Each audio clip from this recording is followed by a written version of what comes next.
One nation one election.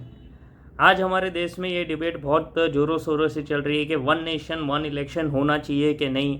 Government cabinet ने हमारे पास कर दिया है ये बिल कि हम वन नेशन वन इलेक्शन कराएंगे। अपोजिशन ने ये रिजेक्ट कर दिया as usual, that opposition oppose करते ही हैं। सो उनका भी कुछ तर्क है, गवर्नमेंट का भी कुछ है तर्क। सो आज देखते हैं कि वन इलेक्शन वन नेशन क्या चीज़ है और ये इसके क्या फ़ायदे हो सकते हैं और क्या नुकसान हो सकता है, वो आज हम चेक करते हैं। सो नमस्कार दोस्तों, मेरा नाम है दिनेश, स्वागत है आपका मेरे यूट्यूब चैनल पे। So let's begin. सो हमारे देश में आज एक चर्चा चल रही है वन नेशन वन इलेक्शन की। वन नेशन वन इलेक्शन क्या है कि एक ही नेशन में, जैसे हमारा भारत है, उसमें एक ही बार इलेक्शन होगा और वो एक ही बार इलेक्शन में जो हमारा सेंट्रल का है, जो सेंट्रल गवर्नमेंट का इलेक्शन है, एंड जो हमारे सारे स्टेट्स हैं, तो हमारे सारे स्टेट्स के इलेक्शन एक साथ कराए जाए। जो अभी हमारा अलग अलग होता है, लाइक जैसे अभी सेंट्रल का इलेक्शन हुआ 2024 में, जब हमारा इलेक्शन चला अप्रैल टू मई, ठीक है, और जिसका रिजल्ट 4 जून को आया, तो वो एक सेंट्रल का इलेक्शन था जिसमें नरेंद्र मोदी जी जीत के फिर से बीजेपी और कोयलेशन, बीजेपी प्लस कोयलेशन जीत के आया। अब जो दूसरे इलेक्शंस होते हैं, जैसे अभी रिसेंटली महाराष्ट्र का आने वाला है, हरियाणा का आना है और फिर आगे जाके दिल्ली का आएगा, वो सब जो होगा वो स्टेट इलेक्शन होगा। तो यानी वो इलेक्शन अलग अलग तरीके से हो रहे हैं। तो अब वन नेशन वन इलेक्शन है कि स्टेट का भी और सेंट्रल का भी कंबाइन होगा। तो क्या ऐसा हुआ है भारत देश में? आज भी हो रहा है। जैसे हमारे जो उड़ीसा है, उड़ीसा में भी हमारा इलेक्शन जो सेंट्रल का और स्टेट का इलेक्शन साथ में होता है। उसी तरह से आंध्र प्रदेश में भी हुआ है इस बार, जब हमारा स्टेट का और सेंट्रल का इलेक्शन साथ में हुआ है। स्टेट के लिए अलग वोटिंग पड़ती है, सेंट्रल के लिए अलग वोटिंग पड़ती है। तो उसी हिसाब से हमारा ये इलेक्शन प्रोसेस चला था। तो वन नेशन वन इलेक्शन क्या हमारे जो 75 ईयर्स के इंडिपेंडेंस में है पहले हुआ है? यस। जब हमारा देश आज़ाद हुआ था 1947 में, हमारा जो सबसे पहला इलेक्शन हुआ था, जनरल इलेक्शन, वो हुआ था 1952 में। 1952 में हमारा वन नेशन वन इलेक्शन हुआ था। हमारे देश में वन नेशन वन इलेक्शन 1967 तक रेगुलर चला। तो जितने इलेक्शंस हुए थे 1967 तक, वो सब वन नेशन वन इलेक्शन है। तो इसका मतलब वो कॉन्स्टिट्यूशन के हिसाब से वन नेशन वन इलेक्शन हो सकता है, जो हमारे आर्टिकल्स में भी दिया है, और इसमें एज सच कोई चेंजेस या कोई अमेंडमेंट आया भी नहीं था। तो हमारे देश में वन नेशन वन इलेक्शन पहले भी हुआ है, अभी भी हो सकता है। तो हमारे पास पास्ट हिस्ट्री है। 1967 तक हमारे वन नेशन वन इलेक्शन हुआ। तो फिर ऐसा क्या हुआ कि हमें अब वन नेशन वन इलेक्शन की ज़रूरत पड़ रही है और हमारे जो स्टेट के और सेंटर के अलग हो गए इलेक्शन। एक्चुअली हमारे कॉन्स्टिट्यूशन में एक आर्टिकल है कॉल्ड आर्टिकल 356। आर्टिकल 356 क्या करता है? सेंटर को ये पावर देता है, जो दिल्ली में गवर्नमेंट है उसको पावर देता है कि आप स्टेट में इमरजेंसी लगा के वहाँ की गवर्नमेंट को डिमोलिश कर सकते हैं, यानी वहाँ पे सस्पेंड कर सकते हैं उनकी गवर्नमेंट को। जैसे सपोज अगर आज सेंट्रल गवर्नमेंट चाहती है वेस्ट बंगाल में, सपोज जो ममता गवर्नमेंट की सरकार है, टीएमसी सरकार, उसको चेंज करना चाहती है, अगर आज के दिन कि कोई ऐसी इमरजेंसी आई या ऐसा कुछ हुआ तो उनको चेंज करना है, तो वो आर्टिकल 356 का यूज़ करके वो उसको गवर्नमेंट को वहाँ से डिमोलिश कर देंगे और फिर 6 मंथ टू 3 ईयर में वो इलेक्शन करवा सकती है सेंट्रल गवर्नमेंट। तो ये आर्टिकल 356 आया कैसे कॉन्स्टिट्यूशन में? एक्चुअली सबसे पहले आर्टिकल 356 आया था 1935 में, जब ब्रिटिश गवर्नमेंट, जिन्होंने ये कॉन्स्टिट्यूशन का हमारा मेन पार्ट वहीं से जो बिल लाए थे 1935 में, तो उसमें ये आर्टिकल 356 था। जब हमारे कांग्रेस ने और काफ़ी नेताओं ने इसका अपोज किया था कि ये हमारे फेडरल स्ट्रक्चर यानी हमारे देश के विरुद्ध है, ऐसा नहीं करना चाहिए, ये आर्टिकल नहीं रखना चाहिए। लेकिन जब हमारा कॉन्स्टिट्यूशन फॉर्म हुआ तो आर्टिकल 356 ऐड कर दिया, जिसमें हमारे डॉक्टर आम्बेडकर जी का कहना था कि ये एक डेड लेटर बन के रह जाएगा। बट ऐसा हुआ नहीं। अनफॉर्चुनेटली इसका यूज़ हुआ, मिसयूज़ हुआ हमारे देश में। तो हमारे देश में काफ़ी जो प्राइम मिनिस्टर्स हैं उन्होंने आर्टिकल 356 का यूज़ किया। सबसे ज़्यादा जिन्होंने आर्टिकल 356 का यूज़ किया वो थी हमारे जो ex prime minister Indira Gandhi ji. उन्होंने 50 टाइम्स आर्टिकल 356 का यूज़ किया। तो उसमें एक डेटा है कि कौन से प्राइम मिनिस्टर ने कितने बार आर्टिकल 356 यूज़ किया। जवाहरलाल नेहरू जी ने 1947 से 1964 तक में 8 टाइम्स आर्टिकल 356 यूज़ किया।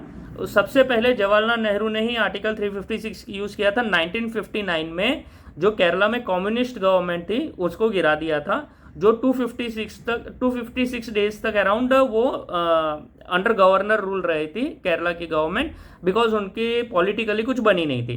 तो पॉलिटिकली नहीं बनी तो उन्होंने गवर्नमेंट वहाँ पे गिरा दी थी। तो ये सबसे पहला आर्टिकल 356 हमारा 1959 में हुआ था, जो कॉन्स्टिट्यूशनली वैलिड है।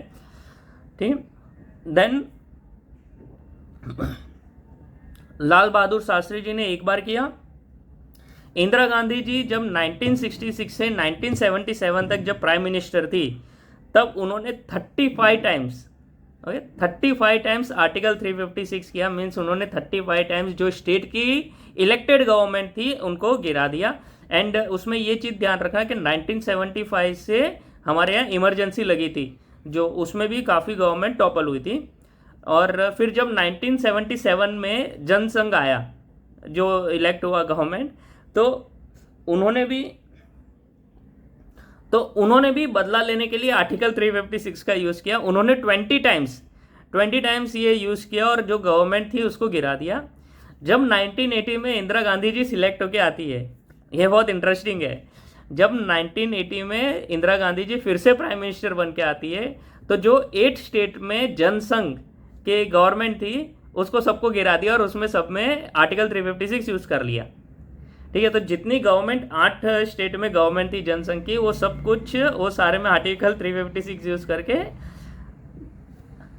ख़त्म कर दिया वो गवर्नमेंट, और फिर से वहाँ पे री इलेक्शंस हुआ। तो जो आज हमारे यहाँ पे जो डेमोक्रेसी की बात करते हैं और बोलते हैं कि कॉन्स्टिट्यूशन यहाँ फॉलो नहीं हो रहा, यहाँ फॉलो नहीं हो रहा, तो कॉन्स्टिट्यूशन का यूज़ देख लो, किसने कौन सी पार्टी ने क्या किया था हिस्ट्री में। कोई इतना डेमोक्रेटिक भी हमारे अनफॉर्चुनेटली, ये अनफॉर्चुनेट है दैट हमारे ये यूज़ हुआ, बिकॉज ये क्या है कि ये एक अनडेमोक्रेटिक चीज़ें हैं, कॉन्स्टिट्यूशन में अलाउड है, बट वो कोई इमरजेंसी में है। जैसे हमारे यहाँ पे जैसे नॉर्थ ईस्ट में कभी अपासवा लगता है या फिर कुछ इमरजेंसी आती है, तब वो कन्वीनियंटली लगाते हैं वहाँ पे। जैसे जम्मू कश्मीर में लगाया because of the terrorism, that वो लगाना पड़ा। लाइक अभी आर्टिकल 370 हटाना था तो वो लगाना पड़ा था, दैट्स अ इमरजेंसी केस। लेकिन जस्ट हमारे खुन्नस में हम एक्चुअली लगा रहे हैं कि इससे मेरी नहीं बनी तो मैंने निकाल दिया, इससे मेरी नहीं बनी तो मैंने लगा दिया article 356। That was undemocratic thing, but हमारी पास्ट गवर्नमेंट्स ने वो यूज़ किया है काफ़ी ज़्यादा। ठीक है, सबसे ज़्यादा इंदिरा गांधी जी ने यूज़ किया था 50 टाइम्स, देन राजीव गांधी जी ने 6 टाइम्स यूज़ किया। इसके भी बहुत सारे रीजंस है, ऐसा नहीं कि सब इलेक्टेड गवर्नमेंट को हटाने के लिए नहीं किया, दैट हमारी नहीं बनी और निकाल दिया, बट इनके कुछ इमरजेंसी यूज़ भी होते हैं जब वो इमरजेंसी में आपको करना पड़ता है। लाइक अभी बात चल रही है कि वेस्ट बंगाल में लगा दो, बट गवर्नमेंट ने नहीं लगाया, that they are thinking that this is not the right time और not the right way to use the article. तो वो उनका डेमोक्रेटिक थिंकिंग है, दैट्स अ गुड थिंग। ये एक हिस्ट्री है। फिर पीवी नरसिम्हा राव जी ने 11 टाइम्स यूज़ किया आर्टिकल 356। मनमोहन सिंह जी ने 12 टाइम्स यूज़ किया, और अभी नरेंद्र मोदी गवर्नमेंट ने भी यूज़ किया है फॉर जैसे जम्मू एंड कश्मीर है, नॉर्थ ईस्ट में भी वो किया है। टोटल इंडिया में article 356 more than 125 times use हुआ है। 135 अभी अप्रोक्स नंबर है जहाँ यूज़ हुआ है। आप सोचिए कि जब हमारे यहाँ पे 1 नेशन 1 इलेक्शन था, उसके बाद में हमने आर्टिकल 356 को यूज़ करके इतनी स्टेट गवर्नमेंट चेंज की। तो उसमें क्या हुआ कि अब गवर्नमेंट 5 साल की है। जैसे अब सपोज 2020 में गवर्नमेंट सिलेक्ट हुई, तो 2022 में आर्टिकल 356 यूज़ हुआ। अब वो आर्टिकल 356 यूज़ करके उसका इलेक्शन हुआ 6 महीने में, तो वही 2022 में उसका इलेक्शन हुआ। तो अब क्या होगा कि जो नेक्स्ट इलेक्शन होगा वो 2027 में होगा, क्योंकि 5 साल गवर्नमेंट का चलना जरूरी है। ठीक है, तो वो ऑटोमेटिकली सेंटर और स्टेट का इलेक्शन अलग अलग हो गया। तो इसी तरह से हमारे पूरा मैसअप हो गया और सेंटर और स्टेट का इलेक्शन अलग अलग हो गए। तो ये तो है हिस्ट्री। अब गवर्नमेंट 1 नेशन 1 इलेक्शन लाना चाहती है। गवर्नमेंट का क्या कहना है कि 1 नेशन 1 इलेक्शन से हमारे जो एक तो कॉस्ट आता है, हमारे इलेक्शन में बहुत ज़्यादा कॉस्ट लगता है। एक इलेक्शन कराने में मीन्स अराउंड 12,000 करोड़ रुपीज़ लगते हैं इलेक्शंस कराने में total overall. The reason being इस के जो हमारे इलेक्शंस होते हैं तो आपको भी पता है सीआरपीएफ होती है, पैरामिलिट्री आती है, फिर सारे जो गवर्नमेंट ऑफिशियल्स होते हैं, एक इलेक्शन कराने की तैयारी 3 महीने 4 महीने पहले से हो जाती है। फिर पूरा डेटा ट्रांसफ़र होता है, ईवीएम्स होती हैं, सबको रखने में खर्चा बहुत ज़्यादा आता है, प्लस पॉलिटिकल पार्टीज़ को भी वो खर्चा करना पड़ता है। ऑफिशियली तो कुछ 20-30 करोड़ कुछ करना होता है, लेकिन अनऑफिशियली वो लोग बहुत करते हैं। सारी गवर्नमेंट्स करती है, वो सारी पार्टीज़ करती है, that's an unfortunate thing, but ऐसा होता है। ठीक है, तो अब इसमें क्या होता है कि गवर्नमेंट चाहती है कि एक साथ हो। अब इसमें बेनिफिट एक तो कॉस्ट है, दूसरा बेनिफिट क्या है कि एक ही बार में आपकी पूरी गवर्नमेंट इलेक्ट होती है पूरे कंट्री की, स्टेट और सेंटर, तो 5 साल जो मिलते हैं वो 5 साल पूरी तरीके से डेवलपमेंट में, इंफ्रास्ट्रक्चर में पूरा डेडिकेट रहे। अभी क्या होता है कि जैसे अभी मेरा सेंट्रल इलेक्शन आया, जून में कंप्लीट हुआ, सब लोग वो सेंट्रल इलेक्शन पूरा एकदम हेडेक होता है कि पूरा देश उसी बारे में सोच रहा था क्या होगा क्या होगा। 6 महीने बाद हमारे 4 स्टेट के इलेक्शन आ गए, फिर से जम्मू कश्मीर, महाराष्ट्र, हरियाणा एंड अब नेक्स्ट दिल्ली का आ जाएगा 3 महीने बाद। तो हमारा पूरा फोर्स, हमारा जो पूरा फोकस सब इलेक्शन में ही लग जाता है। गवर्नमेंट का भी जो फिर प्लानिंग होता है वो भी डिस्टर्ब होता है। जो 5 ईयर्स प्लानिंग अब हम बात करते थे, अब 5 ईयर्स प्लानिंग कैसे करेगी सेंट्रल गवर्नमेंट के, क्योंकि स्टेट के इलेक्शन है तो उनको देखिए इलेक्शन सबको जीतना होता है। आप रूलिंग में हो, अपोजिशन में हो कि कोई भी हो, तो वो उस हिसाब से चीज़ें मैनिपुलेट होती है। तो वो मैनिपुलेशन के लिए भी हमारा एक नुकसान है कि गवर्नमेंट उस स्टेट को ज़्यादा फोकस करेगी, ये स्टेट को ज़्यादा फोकस करेगी, और उस हिसाब से बजट एलोकेट होता है, तो वो भी एक हमारे लिए लॉस है कि हमारा जो डेवलपमेंट होना चाहिए वो डेवलपमेंट नहीं हो पाता है वन नेशन वन इलेक्शन की वजह से। तीसरा, अब जो हमारे पॉलिटिकल पार्टीज़ के जो मेंबर्स है वो स्विच होते हैं और उसने ब्लेम कर दिया कि भाई ये तो अनडेमोक्रेटिक है, ये डेमोक्रेटिक है, ये है, वो सब चीज़ों से हम लोग थोड़ा बाहर आ जाएंगे, क्योंकि वो 5 साल में एक ही बार होगा। इसमें सबसे ज़्यादा नुकसान किसको होगा? सबसे ज़्यादा नुकसान होगा मीडिया को, सबसे ज़्यादा नुकसान मीडिया को होगा। क्यों? क्योंकि मीडिया का क्या काम है, जैसे अभी जून में कंप्लीट हुआ, अब 6 महीने में एक और इलेक्शन, तो इनका पूरा चालू हो गया कि ये इलेक्शन आया, वो इलेक्शन आया, ये करेंगे वो करेंगे, और इलेक्शन में इनका पूरा टाइम गया तो इनकी टीआरपी फिर से इलेक्शन में बढ़ जाती है। बिकॉज हमारी भी क्यूरियोसिटी होती है देखने की कि भाई क्या चल रहा है क्या नहीं चल रहा है। तो अगर मीडिया से अपोज आता है तो समझ लेना वो डेमोक्रेटिक कुछ मैं वो श्योरली नहीं बोल सकता कि डेमोक्रेटिकली ही वो कर रहे हैं, बट इसमें ये भी है कि उनके बिजनेस भी अफेक्ट होंगे अगर वन नेशन वन इलेक्शन हुआ, क्योंकि 5 साल फिर यही करना है, इलेक्शन में नहीं, फिर वो बाल की खाल और निकालेंगे। बट इलेक्शन का जो ये रहता है टाइम टू टाइम, वो उनको कोई मौका नहीं मिलेगा, और ये काफ़ी लॉस मीडिया को होगा, दिखता है वो होगा। फिर दूसरा हमारा क्या फ़ायदा होगा? हमारा फ़ायदा होगा जो इलेक्शन फटीग होती है। इलेक्शन फटीग क्या होता है कि जैसे अभी ये 6 महीने में, अरे यार फिर से इलेक्शन आ गया, अभी तो गया था इलेक्शन, अरे यार कोई झंझट छूटी, ये हुआ वो हुआ, तो अगेन एंड अगेन जो इलेक्शन फटीग होता है कि अभी ये इलेक्शन यहाँ पे आ गया तो क्या होगा, यहाँ पे आ गया तो क्या होगा, तो पूरा फोकस उसी में जाता है, तो ये इलेक्शन फटीग भी कम होगा। दूसरा जो मुझे पर्सनली लगता है कि जो ये हेट्रेड है, बिकॉज इलेक्शन में देखिए, इलेक्शन में सारी पार्टीज अपने हिसाब से चीज़ें चलाती है, ठीक है, उसका ये एजेंडा रहता है, इसका ये एजेंडा रहता है, तो वो सब अपना एजेंडा डालते हैं, तो फिर वो एक दूसरे एजेंडा ओवरलैप झड़ने लगाते हैं, क्लैश होता है, लड़ने लगते हैं, हेट फैलता है, ये वो दूसरे अलग अलग टाइप के हेट फैलते हैं कोई ना कोई रीज़न से, कास्ट, रिलीजन और ये सब। वो हेट्रेड भी हो सकता है या कम होए, क्योंकि जितना इलेक्शन आगे बढ़ेगा, जितने इलेक्शन आएंगे सबके मुद्दे बढ़ते जाएंगे, और जितने मुद्दे आएंगे वो सब में काउंटर, जैसे अभी महाराष्ट्र का एक मुद्दा है, जैसे ही बिहार और यूपी का आएगा तो कास्ट मुद्दा बढ़ जाएगा, ठीक है, बाकी कहीं और आएगा तो फिर उसमें रिलीजन बढ़ जाएगा। तो ये जो क्लैशिश हैं, ये क्लैशिश कम हो जाएंगे, बिकॉज वो 5 साल में एक ही बार रहेगा। तो जो हम लोग बात कर रहे हैं कि हमारा जो कंटिन्यूटी रहेगा, जो डेवलपमेंट और जो फोकस रहेगा, वो ज़्यादा बढ़ेगा एज कंपेयर टू जो अभी है, जो ऐसा दिख रहा है।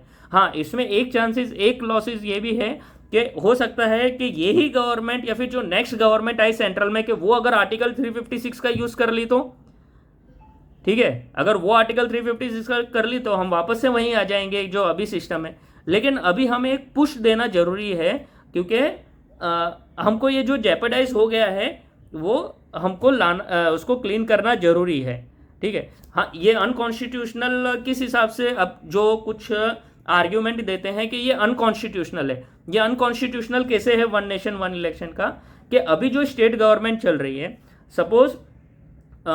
सपोज बीजेपी को करना है 2029 में वन नेशन वन इलेक्शन है। अब जो गुजरात में इलेक्शन हुआ वो अब नेक्स्ट इलेक्शन आएगा 2027 के एंड में आएगा, और जो बंगाल का आएगा वो भी 2017 में आएगा। तो इसमें क्या होगा, जब वो गवर्नमेंट 2 साल की होगी, गवर्नमेंट जब 2 साल रूल करेगी 2027 से 2029, तब वहां पे उसको वो गवर्नमेंट का आर्टिकल 356 करके वो गवर्नमेंट को डिमोलिश करना पड़ेगा उनको, ठीक है। तो जो गवर्नमेंट 5 साल चलनी थी, यहाँ पे उनको 2.5 साल ही चला के और फिर एक साथ लाना होगा, या फिर जिसका इलेक्शन, जैसे हमारे राजस्थान, मध्य प्रदेश और छत्तीसगढ़ के इलेक्शन 6 महीने पहले आते सेंट्रल इलेक्शन के, जैसे अभी 2023 दिसंबर में थे, तो वो इलेक्शन को हो सकता है कि एक्सटेंड करके सेंट्रल के साथ मिक्स करें। तो यही एक आर्टिकल 356 उस हिसाब से यूज़ काफ़ी होगा, बट वो वन टाइम होगा। ये भी सोचने की बात है कि वो सिर्फ वन टाइम होगा, और वन टाइम होके और वन नेशन वन इलेक्शन करके हम ये 2029 में चीज़ें सॉल्व कर सकते हैं। सो इस तरह से वन नेशन वन इलेक्शन का पूरा फंडा है, क्या गवर्नमेंट चाहती है और क्यों कुछ लोग अनकॉन्स्टिट्यूशनल बोल रहे हैं, और लॉस किसका होगा जो मीडिया को दिख रहा है होता हुआ, ठीक है। तो ये है वन नेशन वन इलेक्शन की हिस्ट्री, क्यों वन नेशन वन इलेक्शन की जरूरत पड़ी, आर्टिकल 356 इससे क्यों जुड़ा हुआ है वो भी मैंने आपको बताया, और ये है पूरा। सो होप सो आपको ये पसंद आया होगा। आपको कुछ भी क्वेरी आ तो आप मेरे को कमेंट सेक्शन में लिखिए, अगर मेरे जो लेवल पे हुआ मैं आपको आंसर वो ज़रूर दूंगा। एंड मुझे प्लीज़ मेरे ये वीडियो को लाइक, सब्सक्राइब और मुझे फॉलो करिए, और मैं आपके लिए ऐसी वीडियो बनाते रहूँगा। थैंक यू, जय हिंद, नमस्कार।